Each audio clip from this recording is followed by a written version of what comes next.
యెహెజ్కేలు గ్రంథము 45వ అధ్యాయము. మీరు చీట్లు వేసి దేశమును విభాగించున్నప్పుడు భూమిలో ఒక భాగమును ప్రతిష్ఠితార్పణముగా యెహోవాకు ప్రతిష్ఠింపవలెను. దానికి 25,000 కొలకర్రల నిడివియు 10,000 కొలకర్రల వెడల్పును ఉండవలెను. ఈ సరిహద్దులన్నిటిలోగానున్న భూమి ప్రతిష్ఠితమగును. దానిలో పరిశుద్ధ స్థలమునకు 500 కొలకర్రల చచ్చౌకము ఏర్పడవలెను. దానికి నలుదిశల 50 మూరల మైదానముండవలెను. కొలువబడిన ఈ స్థలము నుండి 25,000 కొలకర్రల నిడివియు 10,000 కొలకర్రల వెడల్పును గల ఒక చోటు కొలిచివేయవలెను. అందులో మహాపరిశుద్ధ స్థలముగా ఉన్న పరిశుద్ధ స్థలముండెను.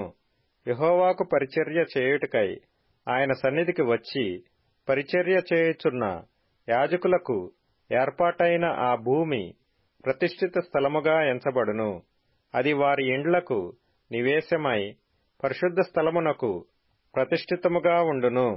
మందిరములో పరిచర్య చేయుచున్న లేవీయులు ఇండ్లు కట్టుకొని నివసించున్నట్లు 25,000 కొలకర్రల నిడివియు 10,000 కొలకర్రల వెడల్పును గల ఒక ప్రదేశమును వారికి స్వాస్థ్యముగా 20 గదులను ఏర్పాటు చేయవలెను.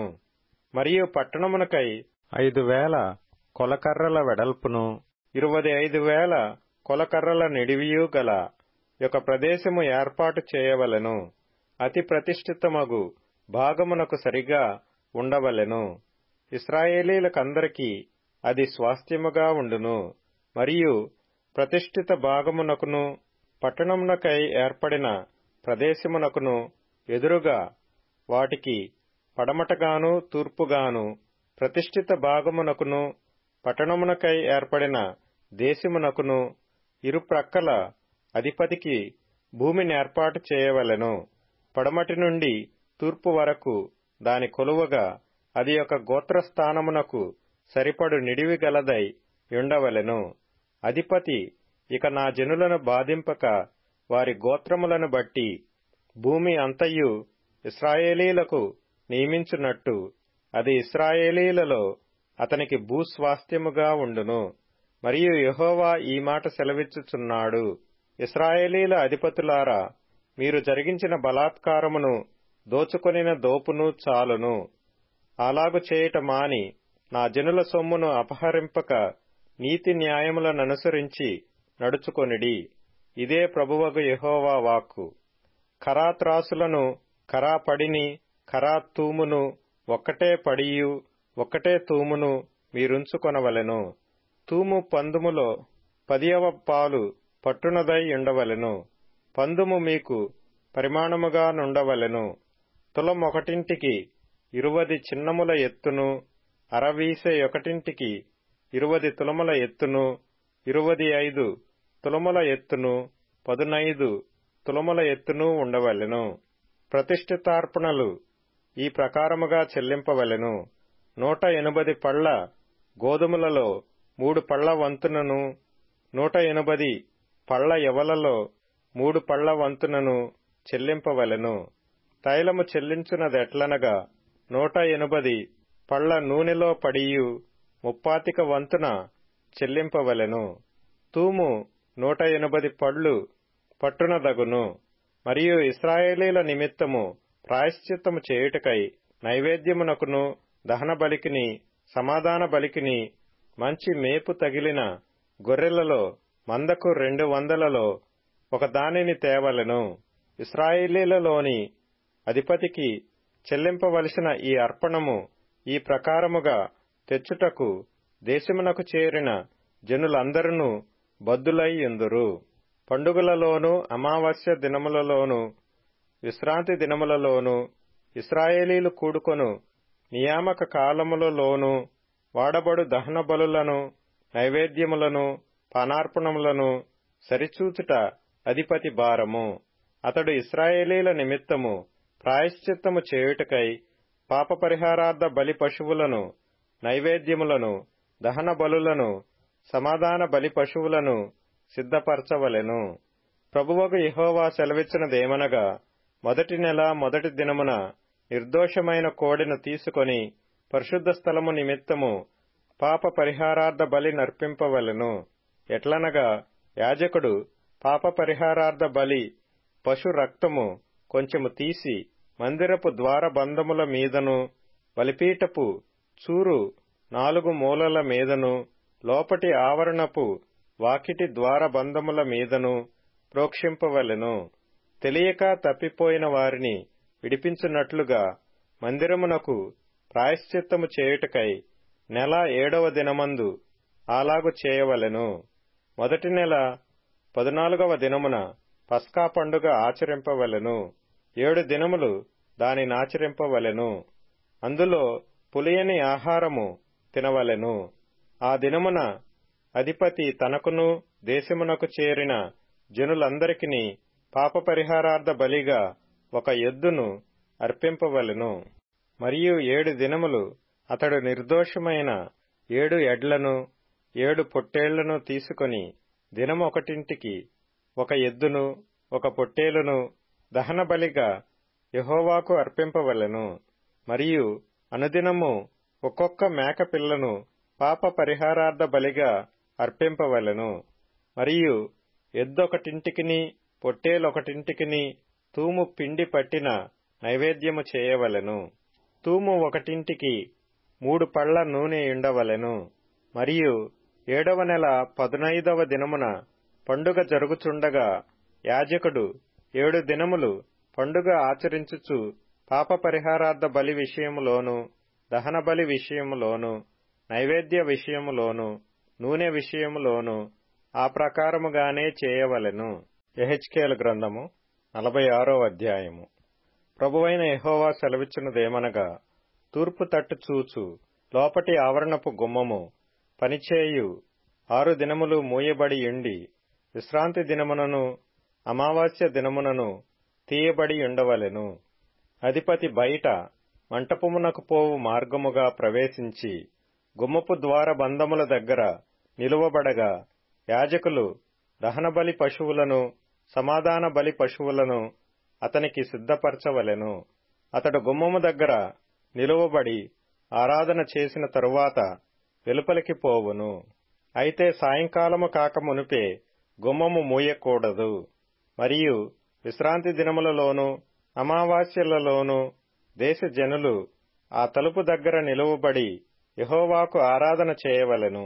విశ్రాంతి దినమున అధిపతి యెహోవాకు అర్పింపవలసిన దహనబలి ఏదనగా, నిర్దోషమైన 6 గొర్రెపిల్లలను నిర్దోషమైన 1 పొట్టేలును.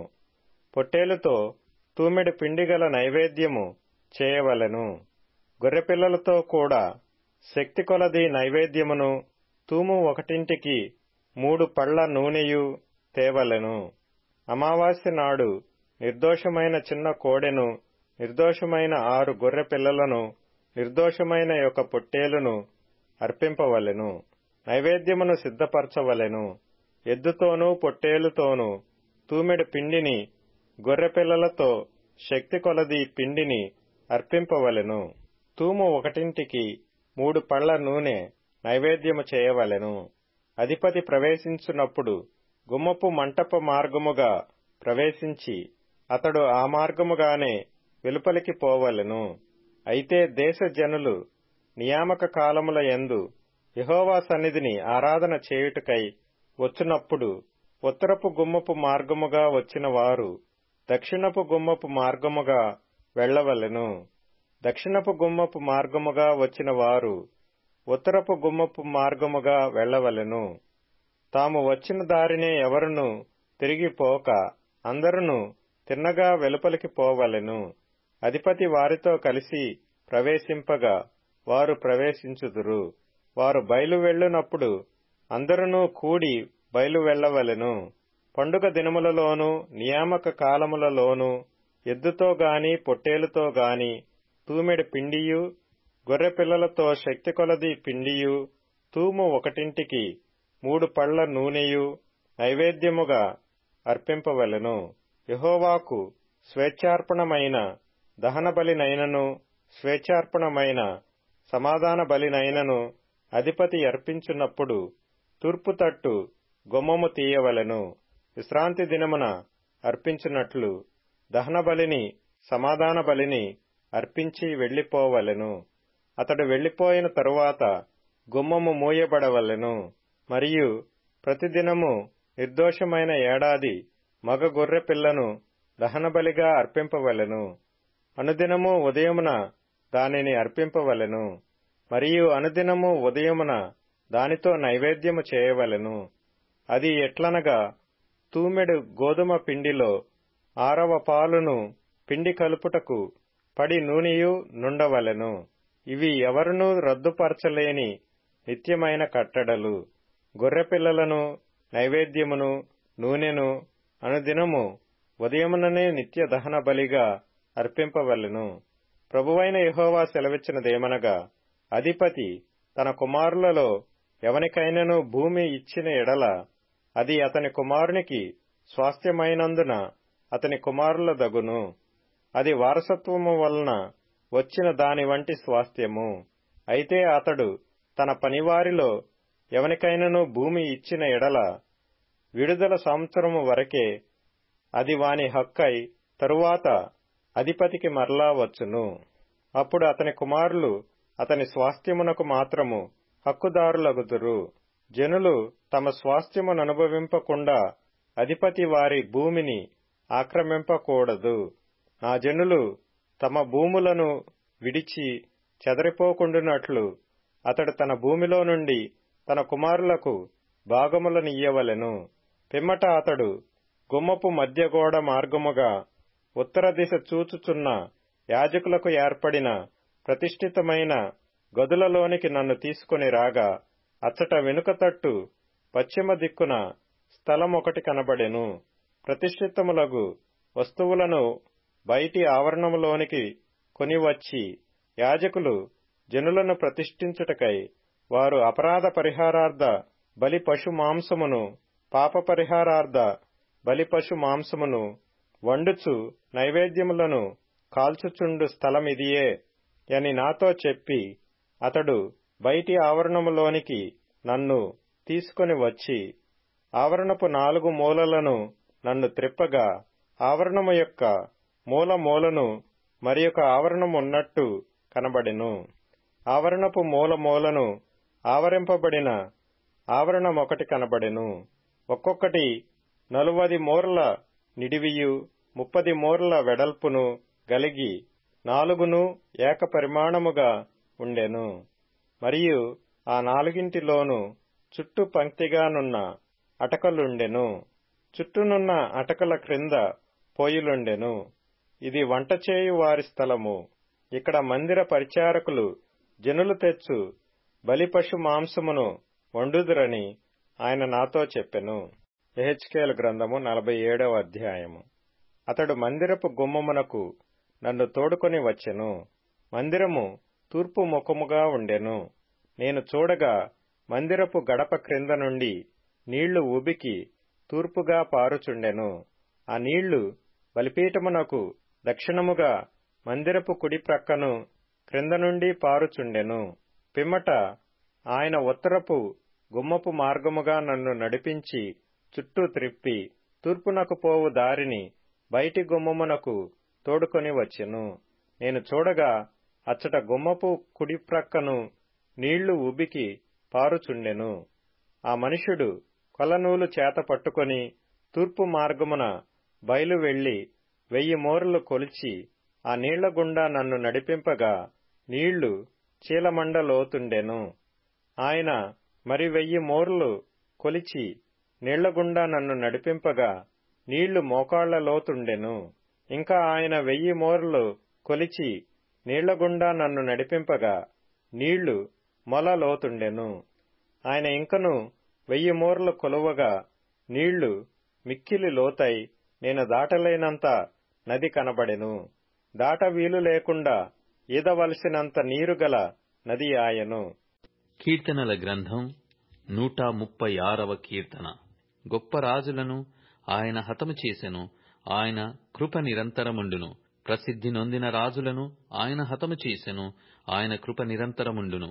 అమోరీయుల రాజైన సీహోనును ఆయన హతము చేసెను, ఆయన కృప నిరంతరముండును. బాషాను రాజైన ఓగును ఆయన హతము చేసెను, ఆయన కృప నిరంతరముండును. ఆయన వారి దేశమును మనకు స్వాస్థ్యముగా అప్పగించెను, ఆయన కృప నిరంతరముండును. తన సేవకుడైన ఇశ్రాయేలీయులకు దానిని స్వాస్థ్యముగా అప్పగించెను, ఆయన కృప నిరంతరముండును. మనము దీన దశలోనున్నప్పుడు ఆయన మనలను జ్ఞాపకము చేసుకొనెను, ఆయన కృప నిరంతరముండును. మన శత్రువుల చేతిలో నుండి మనలను విడిపించెను, ఆయన కృప నిరంతరముండును. సమస్త జీవులకును ఆయన ఆహారమిచ్చుచున్నాడు, ఆయన కృప నిరంతరముండును. ఆకాశమందుండు దేవునికి కృతజ్ఞతాస్తుతులు చెల్లించుడి, ఆయన కృప నిరంతరముండును. సామెతల గ్రంథం 29వ అధ్యాయము. బెత్తమును గద్దింపును జ్ఞానము కలగజేయును. అదుపులేని బాలుడు తన తల్లికి అవమానము తెచ్చును. దుష్టులు ప్రబలినప్పుడు చెడుతనము ప్రబలును. వారు పడిపోవుటను నీతిమంతులు కన్నులారా చూచెదరు. నీ కుమారుని శిక్షించిన ఎడల అతడు నిన్ను సంతోషపరచును, నీ మనస్సునకు ఆనందము కలగజేయును. యోహాను రాసిన మొదటి పత్రిక 3వ అధ్యాయము. మనము దేవుని పిల్లలమని పిలువబడినట్లు తండ్రి మనకెట్టి ప్రేమననుగ్రహించెనో చూడుడి. మనము దేవుని పిల్లలమే. ఈ హేతువు చేత లోకము మనలను ఎరుగదు, ఎలయనగా అది ఆయనను ఎరగలేదు. ప్రియులారా, ఇప్పుడు మనము దేవుని పిల్లలమై ఉన్నాము. మనమిక ఏమవుదుమో అది ఇంకా ప్రత్యక్షపరచబడలేదు గాని ఆయన ప్రత్యక్షమైనప్పుడు ఆయన ఉన్నట్లుగానే ఆయనను చూతుము గనక ఆయనను పోలియుందమని ఎరుగుదుము. ఆయన యందు ఈ నిరీక్షణ పెట్టుకొనిన ప్రతి వాడును ఆయన పవిత్రుడయ్యున్నట్టుగా తన్ను పవిత్రునిగా చేసుకొనును. పాపము చేయు ప్రతి వాడును ఆజ్ఞను అతిక్రమించును. ఆజ్ఞాతిక్రమమే పాపములను తీసివేయుటకై ఆయన ప్రత్యక్షమాయనని మీకు తెలియను. ఆయన యందు పాపమేమీయూ లేదు. ఆయన యందు నిలిచియుండు వాడెవడును పాపము చేయడు. పాపము చేయువాడెవడును ఆయనను చూడను లేదు, ఎరగను లేదు. చిన్నపిల్లలారా, ఎవనిని మిమ్మును మోసపరచనీయకుడి. ఆయన నీతిమంతుడయ్యున్నట్టు నీతిని జరిగించు ప్రతివాడును నీతిమంతుడు. అపవాది మొదటి నుండి పాపము చేయుచున్నాడు గనక పాపము చేయువాడు అపవాది సంబంధి. అపవాది యొక్క క్రియలను లయపరచుటకే దేవుని కుమారుడు ప్రత్యక్షమాయెను. దేవుని మూలముగా పుట్టిన ప్రతి వానిలో ఆయన బీజము నిలుచును గనక వాడు పాపము చేయుడు. వాడు దేవుని మూలముగా పుట్టినవాడు గనక పాపము చేయజాలడు. దీనిని బట్టి దేవుని పిల్లలెవరో అపవాది పిల్లలెవరో తేటపడును. నీతిని జరిగించని ప్రతి వాడును, తన సహోదరుని ప్రేమింపని ప్రతి వాడును దేవుని సంబంధులు కారు. మనమొకనినొకడు ప్రేమింపవలెననున్నది మొదటి నుండి మీరు వినిన వర్తమానమే గదా. మనము కయీను వంటి వారమై ఉండరాదు. వాడు దుష్టుని సంబంధి అయి తన సహోదరుని చంపెను. వాడతనిని ఎందుకు చంపెను? తన క్రియలు చెడ్డవియు తన సహోదరుని క్రియలు నీతి గలవియునై యుండెను గనుకనే గదా. సహోదరులారా, లోకము మిమ్మును ద్వేషించిన ఎడల ఆశ్చర్యపడకుడి.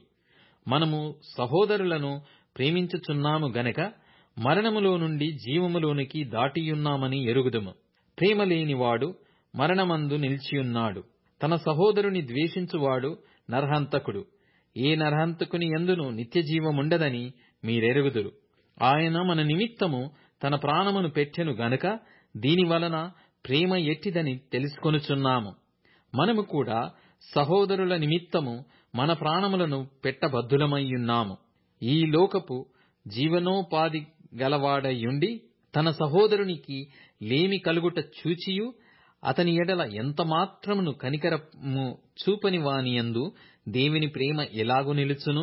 చిన్నపిల్లలారా, మాటతోనూ నాలుకతోనూ కాక క్రియతోనూ సత్యముతోనూ ప్రేమింతము. ఇందువలన మనము సత్య సంబంధులమని ఎరుగుదుము. దేవుడు మన హృదయము కంటే అధికుడై సమస్తమును ఎరిగియున్నాడు గనక మన హృదయము ఏ ఏ విషయములలో మన యందు దోషారోపణ చేయునో ఆయా విషయములలో ఆయన ఎదుట మన హృదయములను సమ్మతిపరచుకొందుము. ప్రియులారా, మన హృదయము మన యందు దోషారోపణ చేయని ఎడల దేవుని ఎదుట ధైర్యము గలవారమగుదుము. మరియు మనమాయన ఆజ్ఞలను గైకొనుచు ఆయన దృష్టికి ఇష్టమైనవి చేయుచున్నాము గనుక మనమేమి అడిగినను అది ఆయన వలన మనకు దొరుకును.